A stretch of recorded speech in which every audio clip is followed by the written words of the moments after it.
de Dieu devait nous réjouir davantage. Alléluia.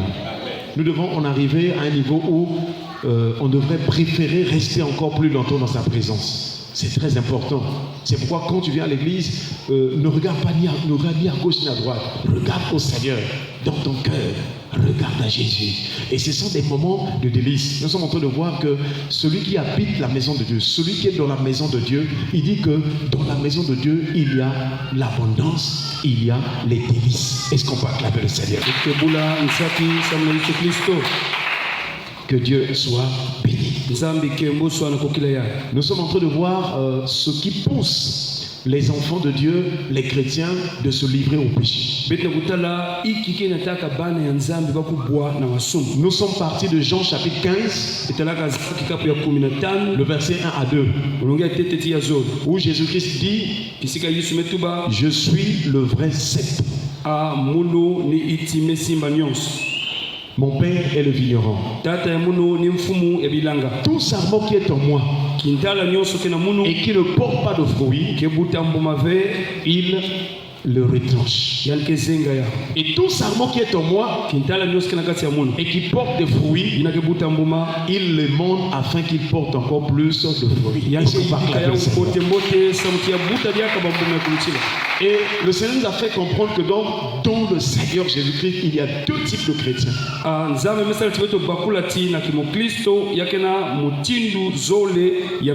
tout cas, nous y insistons pour que tu retiennes. Il y a d'une part les chrétiens charnels. C'est cela le sarment qui ne porte pas le fruit. C'est ce que nous appelons aussi les vierges folles. Des méchants serviteurs. Des serviteurs infidèles. Des enfants désobéissants. Et donc, le Seigneur nous a conduit maintenant à voir qu'est-ce qui fait que ces chrétiens-là, au lieu d'être spirituels, au lieu de s'abstenir de la débauche pour vivre la sainteté, la sanctification, qu'est-ce qui fait que ces chrétiens charnels, qu'est-ce qui fait qu'ils se livrent au péché?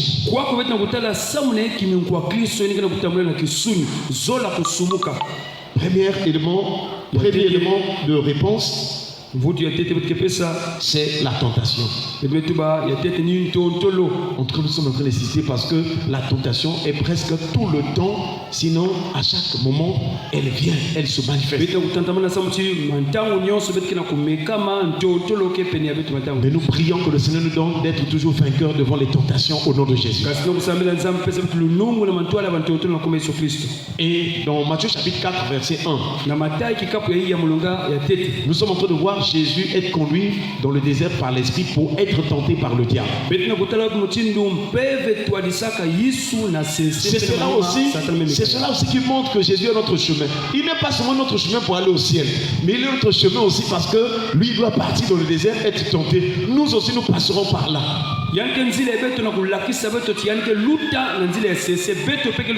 C'est pourquoi donc nous voyons qu'Israël aussi, après la sortie de l'Égypte, Israël a traversé le désert. J'aimerais te dire que la souffrance est commune à tous les hommes. Que tu sois païen, que tu sois chrétien, riche ou pauvre, esclave ou libre, homme ou femme, enfant, jeune, vieux, vieillard,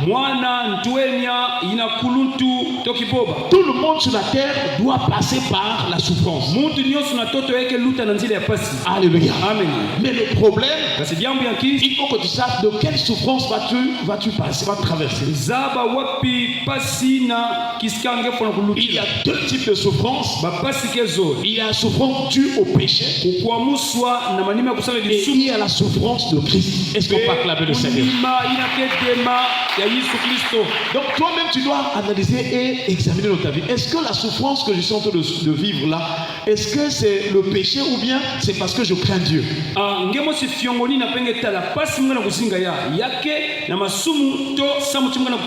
avons dit que si tu souffres parce que tu es dans la vie de péché volontaire, c'est une mauvaise souffrance. Et nous avons rappelé le texte de Paul aux Corinthiens. Je crois 2 Corinthiens chapitre 7 à partir de verset 10. Il dit qu'en effet la tristesse selon Dieu produit une repentance à salut dont on ne se repent jamais. Tandis que la souffrance du monde produit la mort. Et aussi nous voyons dans les épîtres de Pierre, il dit que si nous souffrons comme chrétiens, nous sommes comment? Est-ce qu'on peut acclamer le Seigneur? Si on se moque de toi, si on te hait ou on te haït à cause de Jésus, tu es heureux parce que l'Esprit de Dieu repose sur toi.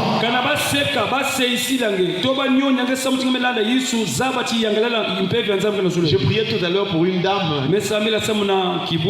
Il dit, pasteur, avant j'étais vraiment consacré, mais après quand je suis tombé dans telle situation de maladie, même mon mari commence à se moquer de moi. Vraiment, les gens se moquent de moi. Il y a d'autres qui pensent que je suis devenu folle. J'ai dit, c'est pas ton problème. Quoi que l'on dise, quoi que l'on fasse, ce qui compte pour toi, c'est ta relation avec Jésus-Christ.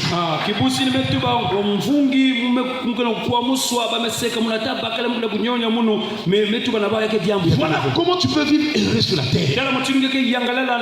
Alors toi, pour la plupart, dès qu'on fait des choses, tu t'énerves. Tu as un père. Il m'avait dit ceci. Telle année, tel mois, telle semaine, tel jour, c'était en fin d'après-midi. Laisse ça. Laisse les moqueurs parler. Laisse les orgueils parler. Laisse les méchants faire ce qu'ils vont faire. Toi, ce qui compte pour toi, c'est l'amour de Jésus. Il t'aime d'un amour éternel. Dis à celui qui est à tes côtés, Jésus t'aime d'un amour éternel. Alléluia. C'est ça qui compte. Cherche la paix avec Dieu. Sois en paix avec Dieu. Alléluia. Amen. Parce que dans ce monde, on va toujours rencontrer des gens qui vont... Et donc, dans ce texte de Matthieu chapitre 4, nous avons aussi compris que c'est Dieu qui conduit son peuple, il conduit ses enfants, il conduit ses serviteurs, ses servants. Et donc, c'est ce que nous sommes en train de voir, comment est-ce que Dieu a conduit les autres avant nous dans la foi. Nous avons vu avec Abraham, il a conduit Abraham, en tout cas il lui a montré les mystères, des étoiles, qui en sont le signe, ou bien qui en est le signe de la postérité d'Abraham. Et donc par révélation, nous avons compris que les étoiles dont Dieu montait à Abraham, ce n'était pas d'abord nous, mais c'était d'abord Christ.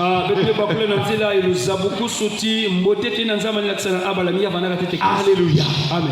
Et c'est pourquoi quand Jésus est né là, les mages ont vu l'étoile.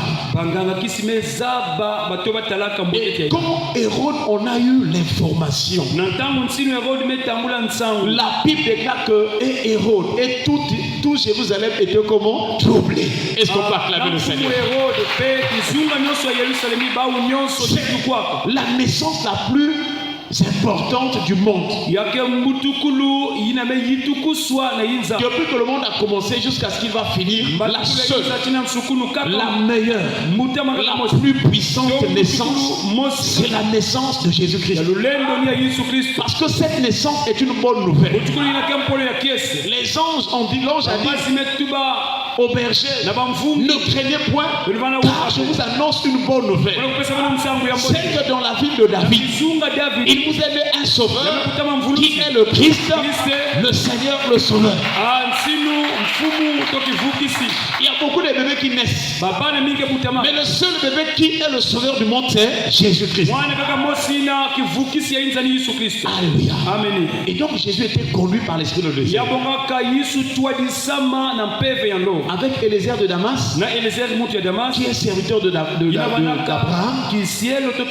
Nous avons vu aussi qu'il était conduit par Dieu. Dieu. Et il dit que Dieu m'a conduit dans la maison des frères de mon Seigneur. C'est de là que nous avons compris que Dieu conduit, mais avec un objectif. Comme Dieu te conduit là, si tu comprends la marche avec Dieu,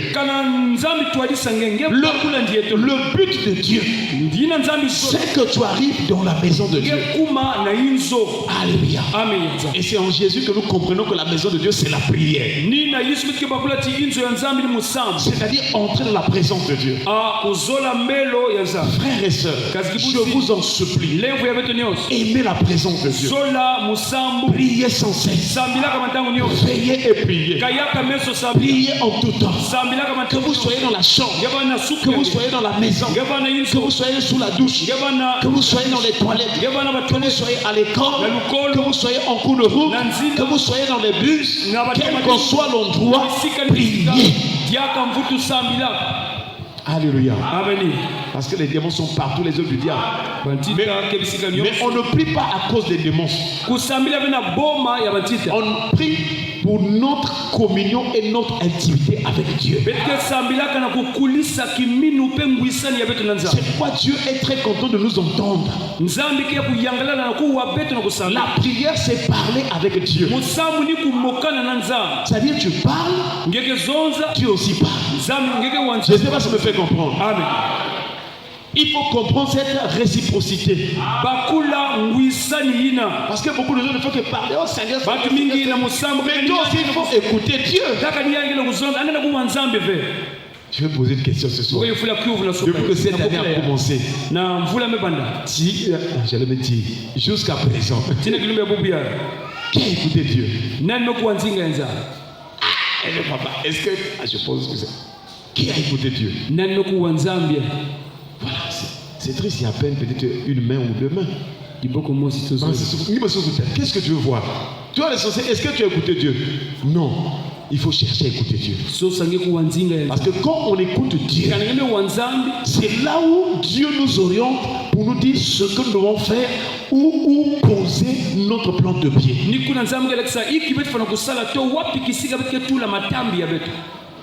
Donc le problème de ta marche, c'est ça, écouter Dieu. Il faut en aspirer. Il faut prier, Seigneur, apprends-moi à t'écouter. La Bible déclare que celui qui a des oreilles entend ce que l'Esprit dit aux églises. Donc il y a l'écoute de tout le monde. Tel que nous écoutons. Dans nos maisons, si nous écoutons les autres. Mais il y a une écoute qui soit spirituel. Une manière de comprendre le langage de Dieu. Comme les Jérémie, ils étaient avec les hommes, mais ils écoutaient la voix de Dieu. Alléluia. Amen. Que le Seigneur nous donne des oreilles pour entendre ce que l'Esprit dit aux églises. Est-ce qu'on peut acclamer le Seigneur? En tout cas, si tu ne comprends pas la marche chrétienne, ça sera terrible. Et c'est là où nous avons vu que Dieu nous conduit dans sa maison. Nous en sommes donc au psaume 52, verset 10. Il est écrit: et moi, je suis dans la maison de Dieu comme un olivier verdoyant. Je me confie dans la bonté de Dieu éternellement et à jamais. Alléluia. Amen. Alléluia. Amen. Donc, voilà le psalmiste dans sa joie, ce qu'il exprime. Première chose, je suis dans la maison de Dieu. Mais de quelle manière es-tu dans la maison? Est-il dans la maison de Dieu? Il est dans la maison de Dieu comme un olivier verdoyant. Nous avons vu déjà le premier signe de ce que c'est que l'olivier. C'est la connaissance. C'est lorsque la colombe a apporté la feuille de l'olivier que Noé a eu la connaissance que les eaux avaient diminué sur la face de la terre. Est-ce qu'on peut acclamer le Seigneur?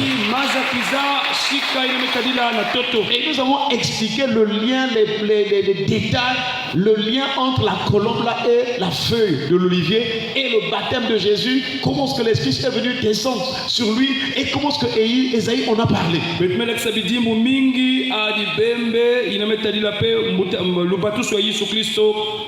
Et depuis ce matin, nous sommes en train de nous intéresser que l'olivier là était un olivier verdoyant. Est-ce qu'on peut acclamer le Seigneur? Alléluia. Amen. Donc, frères et sœurs, lorsqu'on vient de la maison de Dieu, il y a une disposition, il y a une attitude, il y a une manière d'être. Si le psalmiste l'a dit, c'est qu'il y a des gens qui viennent de la maison de Dieu, en tout cas, ils ont des attitudes qui ne l'ont pas le nom du Seigneur. Bon, viens, on va continuer, on va finir comme ça. Amen. Alléluia. Amen. Donc, mets-moi la lampe là. Donc, l'olivier, nous voyons que l'olivier était verdoyant. Verdoyant veut dire quelque chose qui encore des feuilles vertes.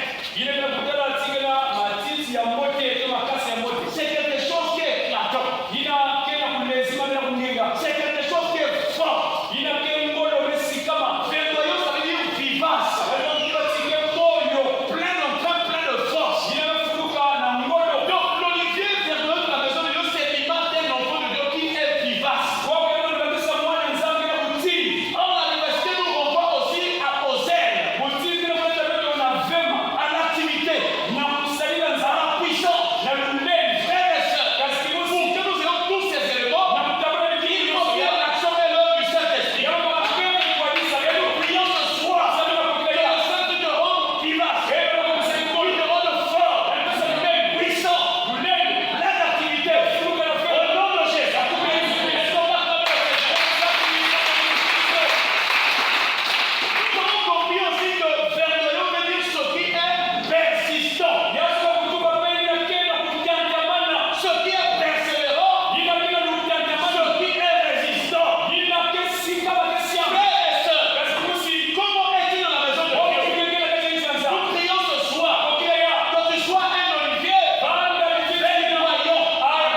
Juste après le programme, la femme a constaté qu'il y a un esprit rentré dans sa vie. L'esprit l'a tenu à la hanche. Et à partir de ce moment-là, elle était devenue faible. Quand elle est arrivée dans la chambre, elle a dormi. Elle sent que l'esprit est venu. Mais elle a eu la force. Et l'esprit est rentré par son oreille. Et depuis lors, ils sont des fameux bizarres. Parfois, ils sont comme un serpent lui met le pied. Parfois, le pied ouvre, il coule même fil. Parfois, c'est la main, il coule même fil. Et elle qui avait quand même un poids normal, elle commence à maigrir tous les jours. Attention au programme. Il faut savoir avec qui tu vas prier, même si c'est un pasteur. Aujourd'hui, nous avons compris qu'il y a des prières qui sont pas des prières pour délivrer les gens, mais pour introduire les démons de la vie des gens. Et on m'a donné ces contacts. Ils ont commencé. Dès que je l'ai posé, quand ils me parlent, quelle est ta situation? Il dit parce qu'il y a beaucoup de choses. Je vais dire un peu ça. Elle a parlé. C'est-à-dire, si tu n'as pas la foi, tu vas même peur de ce démon-là. Donc, le démon-là vient souvent dans sa maison. Les autres n'écoutent pas, mais elle écoute les pas du démon dans sa maison. Et elle a parlé de ça, tu m'as dit. Le démon était rentré dans ce programme. J'ai commencé à lui demander comment tu es rentré dans ce programme. Moi aussi, vraiment, c'est maintenant que je comprends que c'est là où toute prière n'est pas véritablement prière. Alléluia. Et c'est là où pendant qu'on parlait, le Saint m'a dit de lui donner, de lui rappeler les promesses de la puissance de Dieu. Là où tu es en train d'enfant de Dieu, même si tu as un problème de démon qui te fait peur, tu dois rappeler les promesses de Dieu. Alléluia. Tu dois rappeler que Dieu est tout puissant. Tu dois rappeler aux démons que tu es vaincu.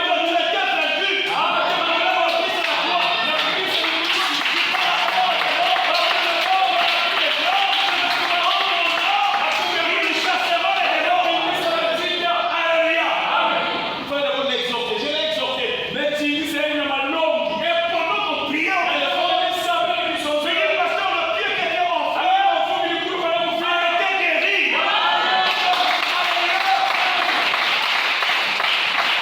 On a continué à prier. Ils sont comme le serpent dans sa main. Ils sont des serpents dans sa main. J'ai dit, le frère hier, nous avons le pouvoir.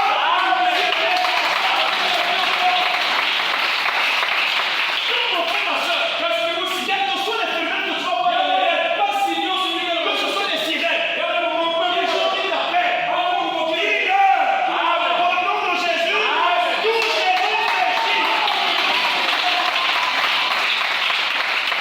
Frères et sœurs, pour terminer, c'est pourquoi l'apôtre Paul nous parle maintenant pour nous donner les armes spirituelles. Parmi les armes spirituelles, il dit dans Éphésiens chapitre 6, à partir du verset 18, il dit, faites en tout temps, par l'esprit, toutes sortes de prières. Moi, je ne sais pas combien de prières tu connais. Tu dois avoir beaucoup de sujets de prières. Toutes sortes. Des prières d'action des grâces. Des requêtes. Des supplications. Des prières d'autorité. Il y a des églises qui font plus cette prière. Moi, je vais faire ce que la Bible dit. Alléluia. Toutes sortes de prières. Et l'apôtre a appris. Il dit, veillez-y avec une entière persévérance. Lorsque tu finis le culte ce soir, quand tu vas à la maison, chauffe la prière. Alléluia. Et ce qui est bien, quand tu es en train de chauffer, quand tu deviens, c'est-à-dire la prière sous prière, tu verras les grandes choses.